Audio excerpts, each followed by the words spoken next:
Hello friends, welcome to my YouTube channel that is the crackup. My name is Samagra और previous lecture में हमने discuss किया था matrix के बारे में। इस लेक्चर में हम लोग डिटर्मिनेंट्स के बारे में पढ़ेंगे, ठीक है। और बताता हूँ मैट्रिक्स और डिटर्मिनेंट में क्या अंतर होता है, कैसे क्या है, तो देखते हैं। तो प्रीवियस लेक्चर में जो हमने पढ़ा था उसमें हमने मैट्रिक्स की सारी प्रॉपर्टीज़ पढ़ ली थी, सब कुछ देख लिया था मैट्रिक्स क्या होता है और क्या है। और हमने ये भी जाना था कि मैट्रिक्स को जैसे रिप्रेजेंट करते हैं वो ऐसे रिप्रेजेंट करते हैं, ठीक है, ऐसे रिप्रेजेंट करते हैं, इस ब्रैकेट से रिप्रेजेंट। जबकि डिटर्मिनेंट को क्या करते हैं, जो डिटर्मिनेंट होता है उसको रिप्रेजेंट करते हैं हम लोग सिंपल ऐसे, ठीक है। बस इसके जगह ये आ जाता है और सारी प्रॉपर्टीज़ वैसी होती हैं। इसमें भी क्या होता है, यहाँ पे ऐसे इसको रो कहते हैं, रो R1 R2 R3 जितने भी होंगे, इसको कॉलम कहते हैं, C1 C2 C3, ठीक है। सेम जैसे मैट्रिक्स में वैल्यू थी इसकी AIJ, ऐसे यहाँ पे भी होती है। मतलब I क्या है, I is equal to row होता है, J is equal to column होता है, ठीक है। अब जैसे हमने कोई मैट्रिक्स बनाया, रो पहला, ये जैसे ये क्या है, पहला रो पहला कॉलम, तो ये वैल्यू क्या होगी, A11 हो जाएगी। ये क्या है, रो तो पहला लेकिन कॉलम दूसरा है, तो A12 हो जाएगी, ऐसे A13 हो जाएगी, ठीक है। ये क्या है, दूसरा रो है, तो रो की वैल्यू I की वैल्यू 2 हो जाएगी और कॉलम पहला A21 हो जाएगी, ठीक है। A22 हो जाएगी, A23 हो जाएगी, ऐसे करके मतलब जो भी हम बनाना चाहें बन जाएगा। एकदम सेम वही चीज़ होती है सब कुछ, खाली अंतर क्या है, मैट्रिक्स इससे रिप्रेजेंट होता है और डिटर्मिनेंट इससे रिप्रेजेंट होता है, ठीक है। और सेम यहाँ पे भी होता है वही चीज़, जैसे मैट्रिक्स को हम लोग A is equal to something कोई मैट्रिक्स रिप्रेजेंट करते थे, ऐसे डिटर्मिनेंट को भी हम लोग A is equal to B is equal to कुछ भी करके रिप्रेजेंट कर सकते हैं। बस अंतर ये है कि जो डिटर्मिनेंट होता है उसकी कुछ ना कुछ वैल्यू होती है, जबकि जो मैट्रिक्स होता है उसकी कोई वैल्यू नहीं होती है, ठीक है। मैट्रिक्स का इन्वर्स भी निकलता है, डिटर्मिनेंट का भी निकलता है, ट्रांसफॉर्मेशन भी होता है, रो को कॉलम में इंटरचेंज करते हैं, सब कुछ करते हैं एकदम, मतलब अलग अलग तरीके कुछ भी है, प्रॉपर्टीज़ इसके अलग पढ़ेंगे। लेकिन बात ये, मैट्रिक्स की कोई वैल्यू नहीं होती, जबकि डिटर्मिनेंट की जो है वैल्यू होती है। ठीक है, तो इसमें हम लोग समझते हैं कि एक्सपेंशन ऑफ डिटर्मिनेंट कैसे होता है। मतलब इसका क्या है, इसका मतलब डिटर्मिनेंट की वैल्यू कैसे निकलती है, ठीक है। जैसे मान लीजिए हमें कोई डिटर्मिनेंट दिया है A इज़ इक्वल टू, मान लीजिए उसमें 2 ही एलिमेंट अभी दिए हैं, A नहीं 4 दिए हैं मतलब, ठीक है, 2 रो 2 कॉलम दिए हैं, A B C और D। ये A11 मान लीजिए, A12 मान लीजिए, A21 A22 मान लीजिए, ठीक है, कुछ मान लीजिए, कोई एक एलिमेंट 4 ऐसे हम लोग को दिए। तो इसका एक्सपेंशन करने से पहले हम लोग को एक इसका रूल समझना पड़ता है, प्लस माइनस का। इसमें होता है कि जो सबसे पहला होता है, इसमें इसको ऊपर वाले को प्लस देते हैं। अब ये प्लस है तो इसके बगल वाला क्या होगा, माइनस। ये प्लस है तो इसके बगल वाला क्या होगा, ये माइनस हो जाएगा। अब ये माइनस है तो इसके बगल वाला ये क्या हो जाएगा, प्लस। मतलब प्लस के बगल वाला माइनस और माइनस के बगल वाला प्लस। जैसे ये प्लस है, इसके बगल ये माइनस हो गया और ये माइनस हो गया। अब इसकी बात आएगी तो ये चाहे ये माइनस है तो ये प्लस होगा, और ये माइनस है तब भी ये प्लस ही होगा, ठीक है। तो ऐसे हम लोग इसमें निकालते हैं। आगे समझते हैं, अगर हम लोग को 9 एलिमेंट दिए हो तब कैसे करेंगे। जैसे ये 2 ऑर्डर 2 का मैट्रिक्स था, डिटर्मिनेंट था, ठीक है। इसका जो ऑर्डर था डिटर्मिनेंट का वो क्या था, 2 ऑर्डर 2 था। अगर 3 ऑर्डर 3 का हम लोग को देते, मतलब 9 एलिमेंट देते, यहाँ पे 4 थे, 4 एलिमेंट थे, तो उसका सिंबल देखते हैं प्लस माइनस का कैसे हम लोग निकालते हैं। और हम लोग जो मैक्सिमम आता है ऑर्डर ऑफ डिटर्मिनेंट या मैट्रिक्स, वो 3 ऑर्डर 3 का ही आता है, ठीक है। तो इसमें हम लोग देख रहे हैं जो हम लोग को डिटर्मिनेंट मिला है वो क्या है, 3 ऑर्डर 3 का है, ठीक है। तो टोटल नंबर ऑफ एलिमेंट कितने होंगे, ऑर्डर इसका 3 ऑर्डर 3 इंटू 3 है, तो एलिमेंट टोटल कितने होंगे, 9 होंगे, ठीक है। अब इसमें देखते हैं, पहले की तरह सेम इसमें फॉलो करेंगे। पहला वाला प्लस कर देंगे, उसके बगल वाला क्या हो जाएगा, माइनस, फिर उसके बगल वाला क्या हो जाएगा, प्लस, ठीक है। अब ये प्लस है तो ये क्या होगा, माइनस, फिर इसके बगल वाला प्लस, ये माइनस है तो इसके बगल वाला प्लस हो जाएगा, ठीक है। अब और ये वाला माइनस हो जाएगा। अब ये प्लस है तो इसके बगल वाला ये माइनस हो जाएगा, और ये क्या हो जाएगा, ये प्लस हो जाएगा, ठीक है। तो बस इसको समझ लिए। आइए अब डिटर्मिनेंट की वैल्यू निकालते हैं हम लोग, ठीक है। तो इसमें हम लोग पहले 2 ऑर्डर 2 का डिटर्मिनेंट वैल्यू निकालते हैं। डिटरमिनेंट को हम लोग डिटरमिनेंट वैल्यू को इसको रिप्रेजेंट कैसे करते हैं, ऐसे करते हैं, मॉड ऑफ ए, ठीक है।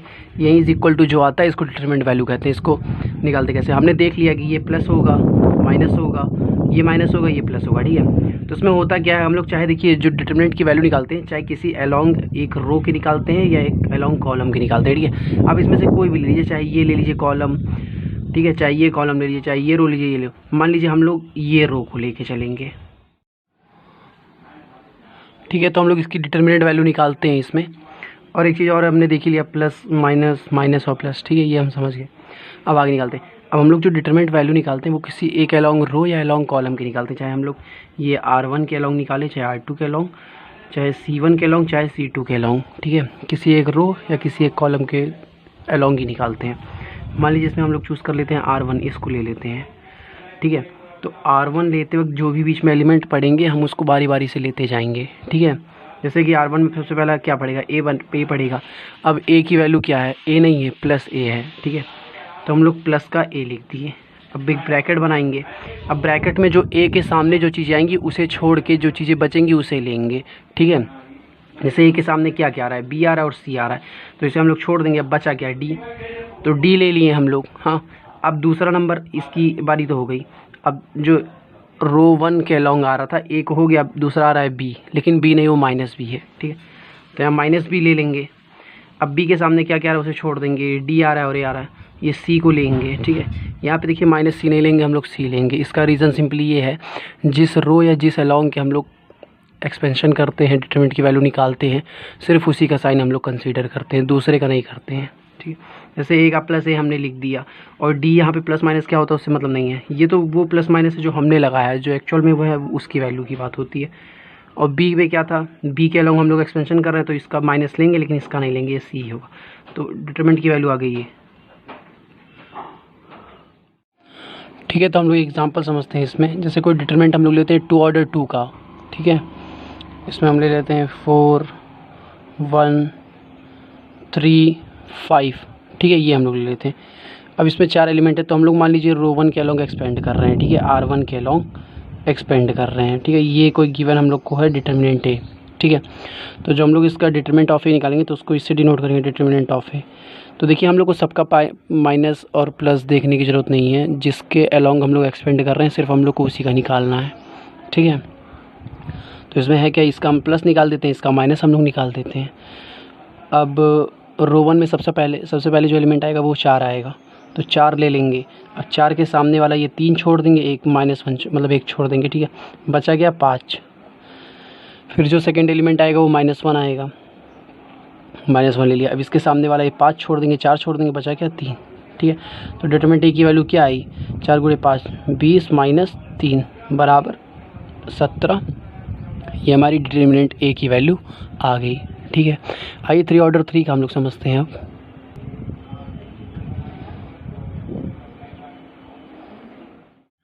तो 3 ऑर्डर 3 का जानने से पहले हम लोग इसमें एक इंटरेस्टिंग चीज़ देख लेते हैं क्या होता है।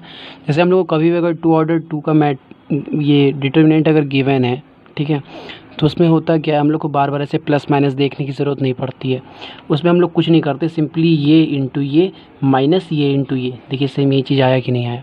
जैसे एग्जांपल हम आपको दें 5 4, ठीक है, 3 6, तो ये कोई हम लोग को गिवन है, डिटरमिनेंट एक कोई गिवन है, ठीक है। तो इसमें हम लोग सिंपली इसका अगर हम लोग डिटरमिनेंट वैल्यू निकालना है तो हम लोग को बार बार प्लस माइनस करने की ज़रूरत नहीं है। इसमें क्या है, ये इंटू ये माइनस ये इंटू ये, ठीक है।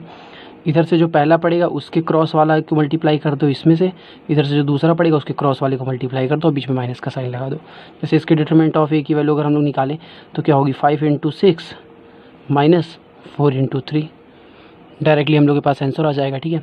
तो 2 ऑर्डर 2 के लिए हम लोग को प्लस माइनस बहुत ज़्यादा देखने की जरूरत नहीं है, ये था रूल तो मैंने बता दिया, बट ट्रिक आप समझ लीजिए तो ऐसे डायरेक्टली आप निकाल सकते हैं। हम लोग 3 ऑर्डर 3 का कोई एक मैट्रिक्स लेते हैं, ठीक है। तो इसमें हम लोग 3 ऑर्डर 3 का एक मैट्रिक्स लिए हुए हैं। अब इसमें भी क्या, इसमें भी सेम वही रूल है, जिस रो या जिस कॉलम के अलॉन्ग हम लोग एक्सपेंड करेंगे उसी का बस हम लोग प्लस माइनस देखेंगे। तो चाहे हम इधर इससे करें, इधर से करें, इधर से करें, या इधर से कहीं से भी कर सकते हैं, ठीक है। इसमें भी हम लोग मान लीजिए रो 1 के अलॉन्ग करेंगे तो पहले वाले को प्लस दे दीजिए, फिर माइनस, फिर प्लस दे दीजिए, ठीक है। और आप लोग कुछ देखने की जरूरत नहीं है। अब रो 1 से करेंगे, पहला एलिमेंट हम लोग का क्या पड़ेगा, डिटरमिनेंट ऑफ ए = 1 पड़ेगा, ब्रैकेट में नहीं, 1 के सामने वाली चीज़ें हम लोग छोड़ देंगे, मतलब इसके सामने 3 5 छोड़ देंगे और 7 3 छोड़ देंगे, बचा ये 4। अब ये देखिए, ये एक तरीके से 2 ऑर्डर 2 का ही तो डिटरमिनेंट है, सेम पिछला वाला रूल फॉलो होगा, ठीक है। इसमें भी प्लस माइनस करके आप निकालेंगे वहीं आएगा, तो सिंपली आप इसको 2 ऑर्डर 2 से करिए, ये इंटू ये माइनस ये इंटू ये, तो 8 × 0 माइनस 2 × 1, ठीक है।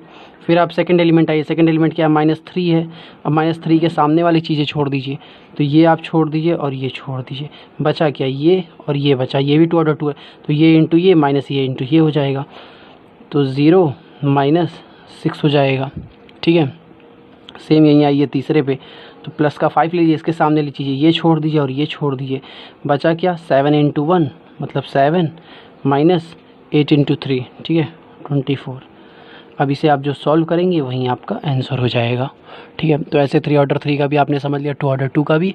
3 ऑर्डर 3 में देखिए बस यही है कि आप इसका प्लस माइनस देख के पहला एलिमेंट लिखिए, बचा जो 2 है, चाहे ये और ये हो या ये हो ये हो, कुछ भी हो, ठीक है। 2 ऑर्डर 2 की ट्रिक से आप सॉल्व करिए, आंसर आपका निकल आएगा, ठीक है। तो इसमें हमने देख लिया कि डिटर्मिनेंट कैसे रिप्रेजेंट करते हैं और उसके एक्सपेंशन कैसे होती है, क्या है 2 ऑर्डर 2 का हो चाहे 3 ऑर्डर 3 का, ये सब हमने देख लिया है। हम लोग आगे शुरू करते हैं, देखते हैं कि कुछ प्रॉपर्टीज़ देखते हैं डिटर्मिनेंट्स की, और प्रॉपर्टीज़ की ज़रूरत क्यों पड़ी, क्या है वो मैं आगे आप लोगों को प्रॉपर्टीज़ बताने के बाद सब कुछ बताऊँगा, ठीक है। तो इन शॉर्ट हम लोग समझ लेते हैं कि प्रॉपर्टीज़ की ज़रूरत क्यों पड़ी। तो प्रॉपर्टीज़ की ज़रूरत इसलिए पड़ी हम लोग के क्वेश्चन को आसानी से सॉल्व करने का, ठीक है। और ये भी है कि बोर्ड लेवल में कभी कभी क्वेश्चन दे देता है कि इस डिटर्मिनेंट की वैल्यू सॉल्व करिए विथ यूजिंग प्रॉपर्टीज़, ठीक है। एक्सपेंशन से हम नहीं सॉल्व कर सकते, उसमें कई क्वेश्चन ऐसे पूछता है कि हम लोग को कहता है कि एक्सपेंशन से नहीं, आप प्रॉपर्टी से सॉल्व करिए, इसलिए हम लोग को इसकी ज़रूरत है। और है क्या, जैसे कि मान लीजिए हम लोग पास ये डिटर्मिनेंट दिया हुआ है एक ठू, ठीक है। अब इसकी डिटरमिनेंट वैल्यू कह रहा है कि आप प्रूफ करिए कि 0 है। तो इसकी अगर हम लोग डिटरमिनेंट वैल्यू निकालें तो चाहे हम लोग एक्सपेंशन से निकालें चाहे प्रॉपर्टी से निकालें, दोनों की वैल्यू सेम होगी, क्योंकि डिटरमिनेंट की वैल्यू तो सेम ही आएगी, डिफ़र तो करेगी नहीं, ठीक है। तो उसमें यही फ़ायदा होता है कि हम लोग को लंबा चौड़ा जो एक्सपेंशन होता है वो नहीं करना पड़ता। जैसे अगर हम एक्सपेंशन से इसकी वैल्यू निकालें तो इसकी वैल्यू हम लोग की 0 आएगी।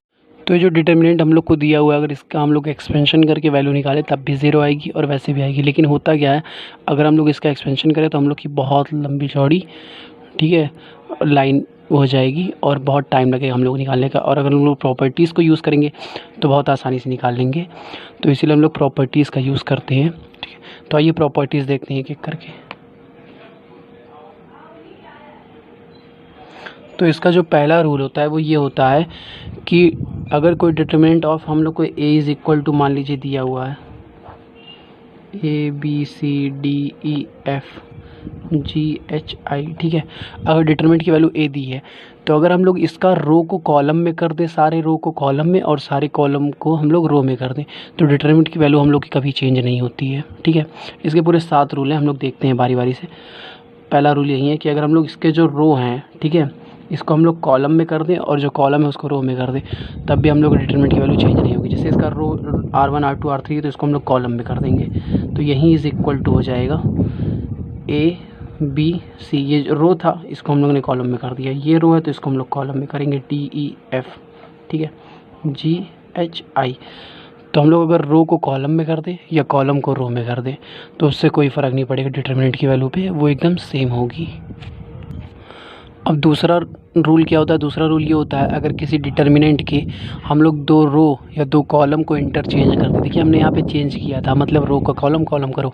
इंटरचेंज का मतलब है अगर पोजीशन बदल दें, तो किसी 2 रो या 2 कॉलम को अगर हम लोग इंटरचेंज करें तो जो डिटर्मिनेंट की वैल्यू होती है वो सेम तो होती है लेकिन माइनस हो जाती है।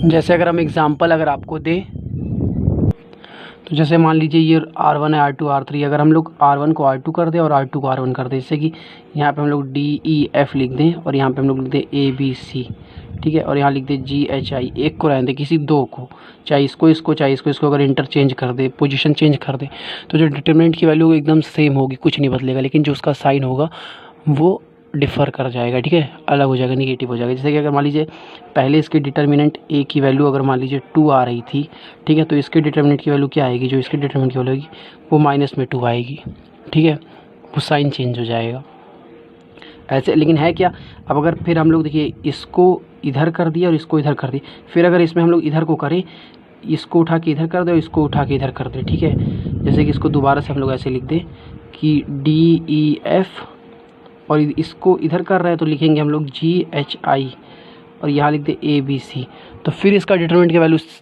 वो हो जाएगा, चेंज हो जाएगा, ठीक है। इसका मतलब क्या है, अब इसकी डिटरमिनेंट की वैल्यू जो आएगी वो क्या आएगी, साइन जो है इसका चेंज हो जाएगा। फिर क्या होगी, -2 आया, फिर से 2 आ जाएगी, ठीक है।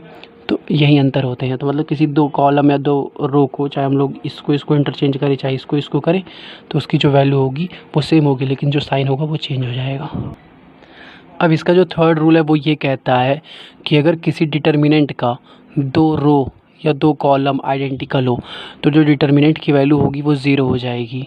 ठीक है, जैसे कि मान लीजिए दो रो और दो कॉलम ऐसा कोई हो, या तो रो कॉलम कोई भी एक। ठीक है, मान लीजिए कोई दो रो है जिसका वैल्यू एकदम सेम है, रो 1 का वैल्यू भी ABC है और R3 का वैल्यू भी, रो 3 का वैल्यू भी ABC है, और बीच का चाहे जो हो तो उसकी वैल्यू जो होगी डिटर्मिनेंट की वो ज़ीरो है। ऐसे अगर दो कॉलम सेम हो, ठीक है, उसकी वैल्यू, तो उसकी जो डिटर्मिनेंट की वैल्यू हो जाएगी वो ज़ीरो हो जाएगी। देखते हैं,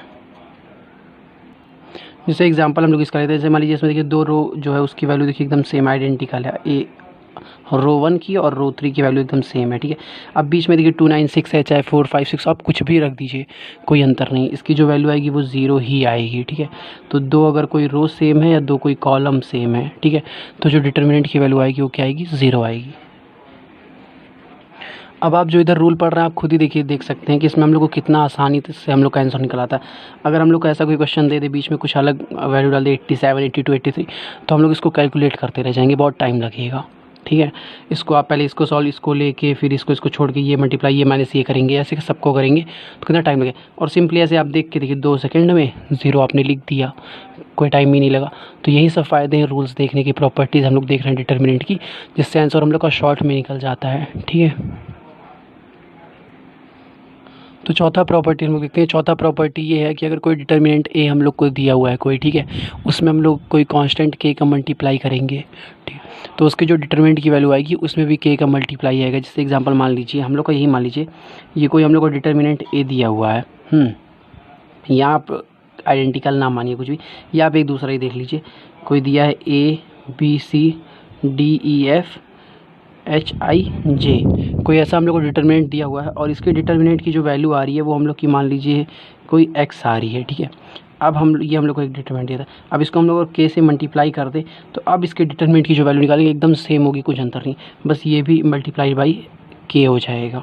ठीक है, जो डिटर्मिनेंट की वैल्यू है वो भी कांस्टेंट से मल्टीप्लाई, मतलब जिससे मल्टीप्लाई करेंगे वही चीज़ उसमें मल्टीप्लाई हो जाएगी, बस यही अंतर होता है। ठीक है, तो यही था चौथा रूल।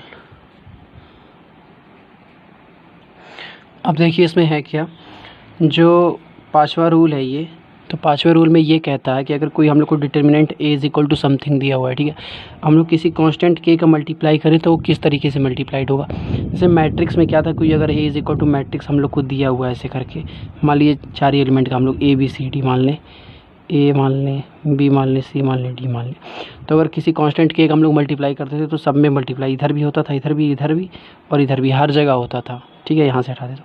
लेकिन डिटर्मिनेंट में क्या होता है, डिटर्मिनेंट हमने देख ही लिया कि अगर किसी कांस्टेंट का हम लोग मल्टीप्लाई करेंगे तो उसके जो डिटर्मिनेंट की वैल्यू आएगी उसमें भी k का मल्टीप्लाई हो जाएगा। लेकिन है क्या, इसको मल्टीप्लाई k का अंदर कैसे होता है, तो अगर k का मल्टीप्लाई हम लोग करें तो किसी एक रो या किसी एक कॉलम में होगा, सारे एलिमेंट में नहीं होगा। जैसे चाहे कि तो रो 1 में ही आप मल्टीप्लाई कर दीजिए, कि तो रो 2 में ही कर दीजिए, चाहे रो ये 3 में ही कर दीजिए। ठीक है, या आप C1 में ही कर दीजिए, C2 में ही कर दीजिए, या C3 में करें, चाहे जैसे इसको यहाँ से k हटा के अब मल्टीप्लाई आपने किया तो KA KB या KC लिख दीजिए, चाहे इसमें लिखिए, चाहे इसमें लिखिए, चाहे इसमें, किसी एक में ही आप लिख सकते हैं, सब में मल्टीप्लाई ये नहीं होता है। ठीक है, अब एक चीज़ और है, अब आपने जैसे अंदर मल्टीप्लाई वैसे आप कॉमन भी तो लिख सकते हैं, तो इज इक्वल टू आप फिर से ये लिख सकते हैं इसको K ऑफ ABCDEFHIJ। ठीक है, लिख सकते हैं आप इसको, क्योंकि जैसे आपने अंदर मल्टीप्लाई किया वैसे आप कॉमन भी तो लिख सकते हैं। तो इसका मतलब ये भी दिखाता है ये रूल कि जिस k का कांस्टेंट हम लोग मल्टीप्लाई करते हैं वो किसी एक रो या किसी एक कॉलम में होता है, और उसमें से जो कॉमन लेते हैं वो भी हम लोग किसी एक या रो कॉलम में से लेते हैं। अब फिर इसको लेके हम लोग इसमें भी मल्टीप्लाई कर सकते हैं, फिर यहाँ से हट जाएगा। तो इसका मतलब ये किसी भी एक रो या किसी एक कॉलम से हम लोग कोई कॉमन ले के कोई चीज़ का किसी में भी मल्टीप्लाई करते हैं, उसमें डिटर्मिनेंट की वैल्यू कोई अंतर नहीं पड़ेगा, बस के ए हो जाएगी, क्योंकि हमने यहाँ कांस्टेंट का मल्टीप्लाई किया था। और अगर हम नहीं करे रहेंगे तो के से मल्टीप्लाई नहीं होगा। जैसे हमने यहाँ पहले के नहीं था, बाद में हमने के से मल्टीप्लाई किया, तो डिटर्मिनेंट की वैल्यू क्या आएगी, अगर पहले एक्स थी तो एक्स इंटू के आएगी। ठीक है, तो इसी के को निकाल के फिर हम लोग इसमें भी मल्टीप्लाई कर सकते हैं, उससे वैल्यू नहीं चेंज होगी, तब भी हम लोग की एक्स इंटू के ही आएगी। लेकिन मान लीजिए हम लोग के एडवांस में हमने मल्टीप्लाई नहीं किया, पहले से था, जैसे एग्जाम्पल देता हूँ मैं,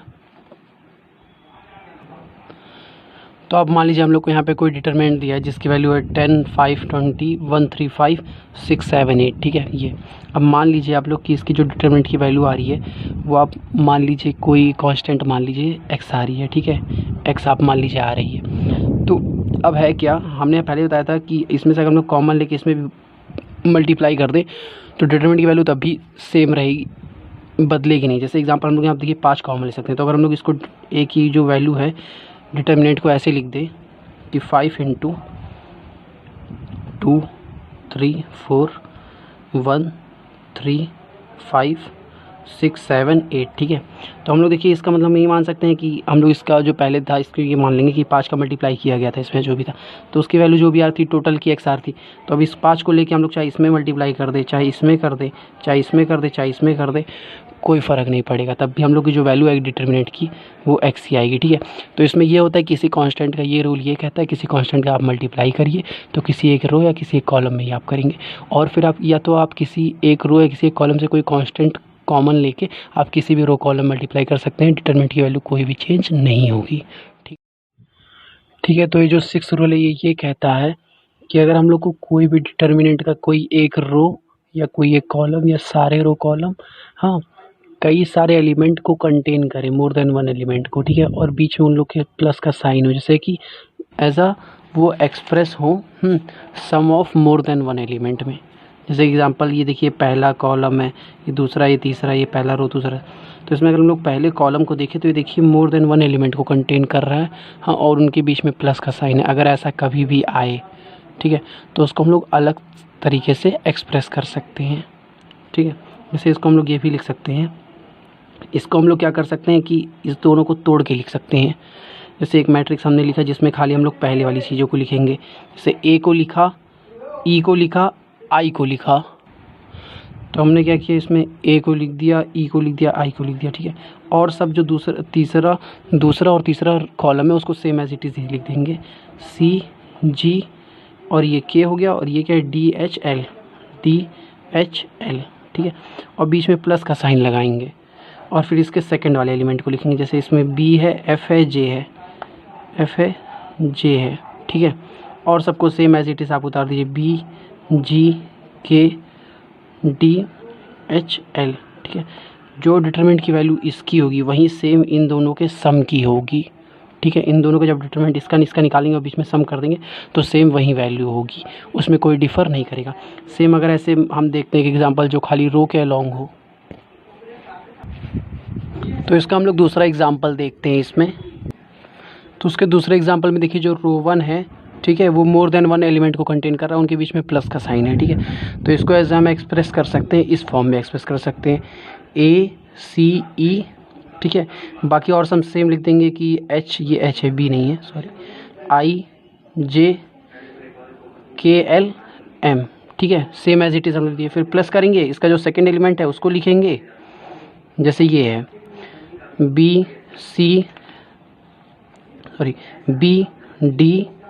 ठीक है, और F लिखेंगे, और सब एकदम सेम ऐसे लिख देंगे HIJKLM, ठीक है। तो इसकी जो डिटरमिनेंट की वैल्यू होगी वो सेम इसकी प्लस इसकी होगी, ठीक है। तो ऐसा हम लोग अलग इसलिए करते हैं ताकि हम लोग को आसानी होता है निकालने में, बस यही रीज़न है। तो आइए 7वां देखते हैं, आखिरी, ठीक है। तो इसकी जो 7वीं प्रॉपर्टी वो ये कहता है कि अगर हम लोग किसी भी कांस्टेंट का मल्टीप्लाई कर दें किसी भी रो और कॉलम में, और उसको हम लोग किसी और रो कॉलम में जोड़ दें, तो डिटरमिनेंट की जो वैल्यू होगी वो सेम होगी, डिफर नहीं करेगी। जैसे एग्जांपल इसमें अगर हम लोग के का मल्टीप्लाई कर दें रो 1 में, ठीक है, रो में, और इसको जोड़ दें इसके साथ, तो उसकी वैल्यू चेंज नहीं होगी। जैसे कि एग्जांपल हम लोग कर दें कि जो C3 है, ठीक है, ये जो R3 है, ठीक है, रो 3 है, उसमें हम लोग क्या कर दें, उसमें हम लोग कर दें R3 plus K into R1। मतलब क्या है, जो R1 रो है उसमें हम लोग K का मल्टीप्लाई करके इसमें जोड़ दें, ठीक है, या कुछ भी कर दें, तो उससे डिटरमिनेंट की वैल्यू चेंज नहीं। अब इसको करेंगे कैसे, इसको ये करेंगे, हम लोग चेंज किसको कर रहे हैं, R3 को इंटरचेंज कर रहे हैं, ठीक है, R3 को चेंज कर रहे हैं, तो R1 R2 ऐसे ही रहेगा, तो ABC हो जाएगा, DEF हो जाएगा। मतलब हम लोग R3 में चेंज करा तो R1 R2 तो सेम रहेगा, ऐसे ही रहेगा। अब R3 में हम लोग कर क्या रहे हैं, R3 प्लस, ठीक है, K इंटू R1, तो K इसका मल्टीप्लाई करिए तो KA हो गया, प्लस R3, तो R3 का ये G ऐड हो जाएगा, ठीक है, यहाँ पे KB प्लस H हो जाएगा, यहाँ पे के सी प्लस आई हो जाएगा। तो अगर हम लोग ऐसे कुछ कर दें तो इसका मतलब है कि डिटरमिनेंट की वैल्यू कभी चेंज नहीं होगी। अब इससे आप लोग कुछ इंटरेस्टिंग चीज़ समझ लीजिए। इसका मतलब ये है, हम लोग इसमें अगर किसी के का कांस्टेंट का मल्टीप्लाई करके ये कर सकते हैं, तो इसका मतलब हम लोग कभी भी कोई भी रो, मान लीजिए R1 R2 R3, इसको हम डिनोट कर सकते हैं कोई RI से कर देते हैं, कोई general term R1 R2 R3 कुछ भी हो सकता है, ठीक है। तो इसको हम ऐसे डिनोट करें तो इसका मतलब हम लोग कुछ भी कर सकते हैं, R1 प्लस R3 कर सकते हैं, R2 प्लस R1 कर सकते हैं, कुछ भी कर सकते हैं, ठीक है। अब है क्या, क्यों कर सकते हैं, क्योंकि यहाँ पे कांस्टेंट के का मल्टीप्लाई अगर हम लोग कुछ नहीं किया तो मतलब हम लोग 1 का है, यहाँ पे के की वैल्यू क्या है, 1 है, ठीक है। सेम ऐसे हम लोग R1 माइनस R3 भी कर सकते हैं, ऐसे भी सेम यहाँ पे के की वैल्यू क्या होगी, -1 हो गई, ठीक है। तो यही सब चीज़ें हैं, ठीक है। तो इसका मतलब आप लोग ये है कि कुछ भी आप कर सकते हैं, R1 minus R3 R2 R3, या आप लोग कुछ भी कर सकते हैं। इसको मत बार बार याद करिए कि के का मल्टीप्लाई करके इसमें करें, ऐसा कुछ नहीं। R1 माइनस R2 करिए, R3 माइनस R2 करिए, या C1 minus C2, C1 plus C2 कुछ भी करिए, बस वहाँ पे के की वैल्यू डिफर हो जाएगी। जहाँ पे आप माइनस करेंगे वहाँ के की वैल्यू -1 हो जाएगी, जहाँ पे आप C1 प्लस C2 करेंगे वहाँ पे के की वैल्यू 1 हो जाएगी। या आप C1 प्लस 2C3 भी कर सकते हैं, कुछ भी कर सकते हैं, 2/3 भी कर सकते हैं, कुछ भी कर सकते हैं, ठीक है। तो आई होप कि आप लोग ये सातों प्रॉपर्टी समझ के होंगे। आप लोग को वीडियो अच्छा लगा तो लाइक शेयर सब्सक्राइब करिएगा। अगली वीडियो हम लोग इस पर कुछ क्वेश्चन भी करेंगे, ठीक है। तो मैं आप लोग को बताऊँगा। Thank you.